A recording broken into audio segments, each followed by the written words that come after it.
Samedi 18 septembre 2021, mesdames et messieurs, bonjour et merci. Vous regardez RTI 1, il est 6h30. Le président de la République, Alassane Ouattara, est arrivé à Abidjan dans la soirée de ce vendredi 17 septembre 2021. Le chef de l'État était à Conakry dans le cadre d'une mission de haut niveau de la CEDEAO en Guinée. Alassane Ouattara était en compagnie de son homologue ghanéen Nana Akufo-Addo, par ailleurs président en exercice de la conférence des chefs d'État de la CEDEAO.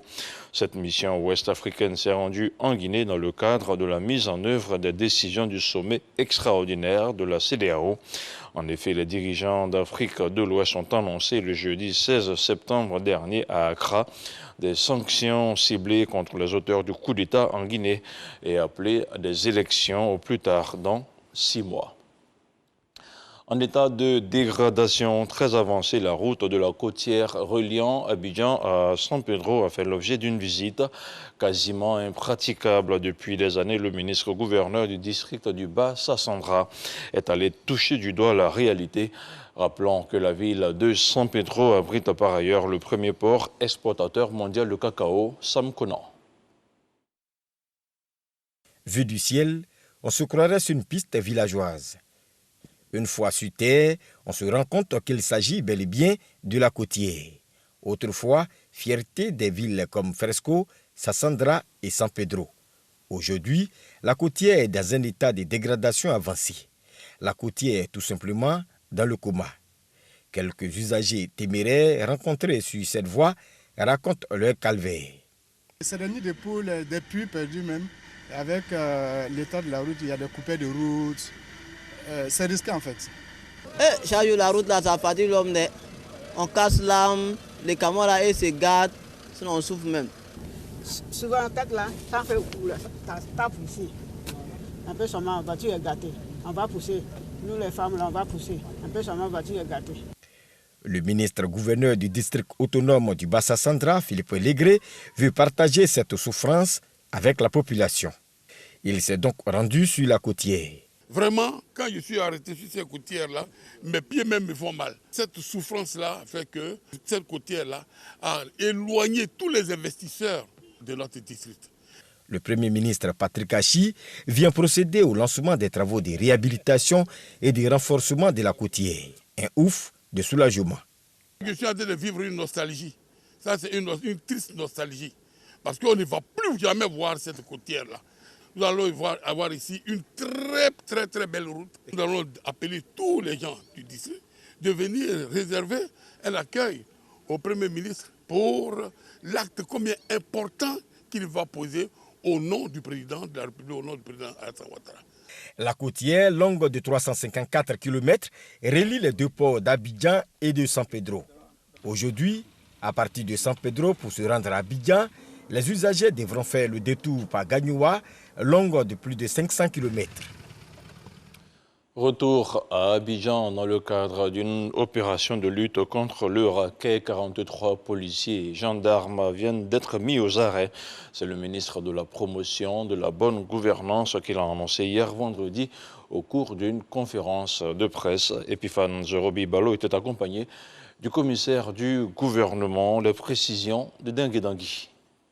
Projection d'images de caméras cachées montrant des actes de racket d'agents de force de l'ordre. 43 policiers et gendarmes sont ainsi dans les filets de cette opération dénommée « L'État vous voit ». Opération menée par le ministère de la Promotion de la bonne gouvernance et de la lutte contre la corruption qui vise à restaurer l'intégrité et l'honneur des forces de l'ordre. Si ces agents d'application de la loi ne sont pas intègres et foulent au pied les règles élémentaires de protection des personnes et des biens, elles ruinent la confiance nécessaire de nos concitoyens en sa police, en sa gendarmerie, en ses forces de défense et de sécurité. Le commissaire du gouvernement illustre les enjeux de l'opération « L'État vous voit » avec cette histoire vraie. Il s'agit d'un infirmier qui était poursuivi pour concussion. C'est-à-dire que c'est un élément qui prête l'argent beaucoup plus qu'il ne le fallait. Alors, l'élément des forces de l'ordre, qui devait se rendre au CHU de Treichville, s'est arrêté devant la cité administrative pour faire barrage, lui seul. Il prête de l'argent, des 500 000 francs, etc. Et un monsieur est arrivé devant lui et ils ont discuté et lui a pris 1000 francs. Il est parti. Lorsqu'il a fini, lorsqu'il a senti qu'il a eu un peu d'argent, il est reparti pour accomplir sa mission. Lorsqu'il arrive, il tape la porte et qu'il voit l'infirmier, alors stupéfaction. C'est le monsieur qui venait de racketter tout à l'heure au moment où il faisait son barrage. Qu'est-ce qu'il a fait d'après vous? Il copine avec lui en disant « Comment ça va mon frère ?» Alors il les a fait « Bon, ben, je suis venu juste vous dire bonjour, hein, je retourne. » Il est retourné sans servir la commission rogatoire, sans servir le mandat à ce monsieur. Les lanceurs d'alerte invités à s'impliquer davantage dans cette campagne de lutte contre la corruption, même si le système pour leur protection est encore au stade de projet. Nous aurons un atelier ici à Abidjan d'élaboration d'un projet de loi sur la protection des lanceurs d'alerte. 326 plaintes contre le racket ont été enregistrées en 10 ans, selon le commissaire du gouvernement qui invite les populations à participer à la lutte contre la corruption, notamment contre le racket, en développant la culture de la plainte. Mariatou Koné a rencontré jeudi les leaders syndicaux de son département ministériel. Dans ce premier face-à-face avec les acteurs du système éducatif, la ministre de l'Éducation nationale et de l'alphabétisation a appelé ses interlocuteurs à privilégier les intérêts des élèves. Selon elle, il s'agit à terme de construire un système éducatif de qualité. Sephora Zegui. Je voudrais, mesdames et messieurs, vous dire que je m'engage à faire de la négociation et du dialogue social avec les partenaires syndicalistes les moyens de sauvegarde de la paix sociale. Ce dialogue direct promis par la ministre de l'Éducation nationale et de l'alphabétisation le 10 mai dernier est désormais une réalité. Pour ce premier véritable face-à-face entre elle et les syndicats, 4 points majeurs sont abordés. Le rétablissement de la dictée au cycle primaire, le retour des coefficients au collège, l'organisation des états généraux de l'éducation nationale et la redynamisation du Conseil consultatif de l'éducation nationale. Je vous ai écouté attentivement et j'ai compris les dispositions que vous nous offrez de discuter sur l'école pour l'avènement d'une école nouvelle. Le 13 juillet passé, nous, en COSEFSI, nous avons organisé un séminaire de réflexion relatif aux états généraux de l'école. Ça veut dire que nous sommes dans la dynamique, nous sommes prêts à accompagner Madame le ministre. En venant ici, nous avions beaucoup de choses à dire, mais vous avez désamorcé. Face aux leaders syndicaux, le professeur Mariatou Koné a salué les principes de la liberté syndicale et de la liberté d'expression. Mais en retour, elle a aussi et surtout exhorté ses interlocuteurs à placer les intérêts des élèves de Côte d'Ivoire au-dessus de tout autre intérêt. Le syndicat, ce n'est pas seulement les revendications. C'est la participation aux valeurs citoyennes.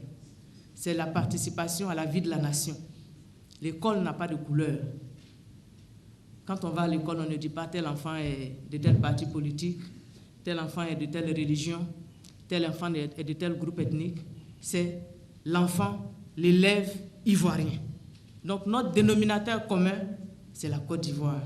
À cette rencontre, les mesures prises pour l'année scolaire 2021-2022 ont été expliquées dans les détails aux participants par les différents directeurs concernés. Rappelons que les échanges entre la ministre de l'Éducation nationale et de l'alphabétisation et les syndicats se feront tous les 3 mois. 816 000 doses de vaccins Sinopharm en provenance de la Chine ont été réceptionnées hier vendredi par le ministre de la Santé. Financé par le dispositif COVAX, l'acquisition de ces vaccins vise à amplifier la prévention contre la Covid-19 dans notre pays. Le gouvernement espère ainsi atteindre l'objectif de 12 millions de vaccinés en Côte d'Ivoire. On regarde le compte-rendu de Jean-Marc Yagi. Aéroport Félix Houphouët-Boigny d'Abidjan, il est 9h. Sur le tarmac, 18 colis en provenance de la Chine adressés au ministère de la Santé, de l'Hygiène publique et de la couverture maladie universelle. À l'intérieur de ces paquets, 816 000 doses de vaccin Sinopharm. L'arrivée de ce vaccin en Côte d'Ivoire vise à accélérer la vaccination contre la pandémie de la Covid-19. En ce début de rentrée scolaire, Les partenaires du plan de riposte sanitaire de l'État de Côte d'Ivoire invitent donc les populations à se faire vacciner. J'aimerais aussi réitérer les mots de Monsieur le ministre pour que chacune se fait vacciner parce que c'est vraiment important pour protéger vos communautés, vos familles et vos enfants. Avec plus de 1 600 000 doses de vaccins Covid administrées à la date du 15 septembre 2021, le ministère de la Santé est prêt à renforcer son dispositif de prévention. À terme, d'ici une semaine, nous serons à plus de 2 600 000 vaccins que nous aurons reçus depuis le CNS et qui permettra donc d'accélérer la vaccination. Aujourd'hui, nous sommes en train d'intensifier la vaccination au niveau d'Abidjan parce que, il faut le dire, sur Abidjan reste l'épicentre de la maladie avec plus de 95% des cas. Et notre souhait, c'est donc vraiment de mettre ces vaccins à proximité des populations pour que chacun puisse avoir l'opportunité de se faire vacciner. Le vaccin Sinopharm s'administre en 2 doses et est recommandé pour les personnes âgées de 18 ans et plus. Il est efficace à 79% contre la Covid-19, selon l'Organisation mondiale de la santé, OMS. On continue à parler de santé. 5 enfants âgés de 2 à 5 ans et atteints de surdité profonde vont entendre pour la première fois de leur vie. Pris en charge par l'hôpital Mère-Enfant de Bingerville, ils vont bénéficier d'un implant cochléaire. Il s'agit de la 4e mission du genre, c'est ce que nous rapporte notre reporter Walter Amadou Ouattara. Mère de l'enfant Josué Eouman, Françoise, vient de recevoir une bonne nouvelle. Son enfant, atteint de surdité profonde, va aujourd'hui même bénéficier d'un implant cochléaire. Bon, ça me faisait mal de le voir comme ça, pas comme les autres enfants, ça me faisait vraiment mal. On m'a appelé, je ne m'attendais même pas à ça. On m'a appelé, bon, j'étais très contente. Aujourd'hui, on annonce vraiment un nouveau départ, un changement dans la vie vraiment de mon enfant. Cette intervention chirurgicale se tient à l'hôpital Mère-Enfant de Bingerville. C'est une opération qui prend à peu près 2 heures de temps. On va insérer ces petites électrodes qui vont reconnecter chacune des zones et on va envoyer des petites stimulations électriques pour stimuler le nerf auditif qui ensuite véhicule l'information au cerveau qui va les interpréter comme des sons. Et c'est cette petite oreille interne qui est déficiente chez ces patients-là. Même si on amplifie le son avec des prothèses auditives classiques, ces patients-là n'entendraient plus. Et donc dans ces cas-là, on passe à cet implant cochléaire. C'est un implant qui est conçu pour durer 30-40 ans. Grâce à cette technologie, il est possible aux enfants d'acquérir l'audition et donc acquérir un langage. Par contre, ceci se fait dans un délai très précis. Si c'est un enfant qui est né sourd, tout ceci doit se faire avant l'âge de 5 ans, 5 ans et demi. En plus, l'implant, il coûte très cher, environ 9 millions. Un enfant qui ne parle pas jusqu'à 1 an, 1 an et demi, il faut que les parents s'inquiètent. 5 enfants âgés de 2 à 5 ans vont bénéficier de cette 4e mission de la chirurgie d'implant cochléaire. Mission conduite par une équipe médicale conjointe venue de la France et de l'Autriche. C'est également une activité de partage d'expériences et de transfert de compétences. Nous sommes à 100% de réussite pour ces 3 premières missions. Nous sommes satisfaits du choix de notre hôpital, l'hôpital Mère-Enfant. Déjà, par rapport à la qualité de la prise en charge et des soins. L'hôpital Mère-Enfant de Bingerville est à sa 26e intervention de la chirurgie d'implant cochléaire. Relativement à ce nombre, 6 enfants ont été gratuitement pris en charge grâce à l'appui de la Fondation Children of Africa. Dans l'actualité hors de chez nous, la télévision publique algérienne a annoncé la mort de l'ex-président Abdelaziz Bouteflika. Il est décédé ce vendredi à l'âge de 84 ans. Le décès de l'ancien président algérien a été signalé par un bandeau déroulant à la télévision nationale qui cite un communiqué de la présidence de la République.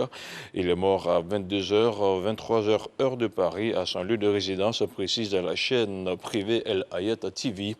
Quasi invisible depuis un accident vasculaire cérébral AVC en 2013, Abdelaziz Bouteflika n'avait donné aucun signe de vie depuis que le mouvement de contestation populaire du Irak, le mouvement de l'armée, l'avait contraint à la démission en avril 2019. Il vivait retranché dans la solitude dans sa résidence médicalisée à Ziralda, à l'ouest de l'Algérie. La date de son enterrement n'a pas encore été annoncée. Et puis un groupe d'experts a critiqué vendredi dernier les approches militaires privilégiées par le président Félix Tshisekedi pour mettre fin au conflit armé dans l'est de la République démocratique du Congo, où plusieurs centaines de civils ont été tués ces derniers 4 mois. La partie orientale de la RDC est en proie à la violence depuis plus de 25 ans en raison de la présence d'une centaine de groupes armés locaux et étrangers d'importances diverses. Rappelons que les provinces du Nord Kivu et de l'Ituri ont été placées sous le régime de l'état de siège depuis le 6 mai dernier par le président Tshisekedi, avec pour objectif de mettre fin à l'activisme des groupes armés. Ce 6h30 est terminé. Merci de votre confiance à RTI 1. On se retrouve demain à la même heure.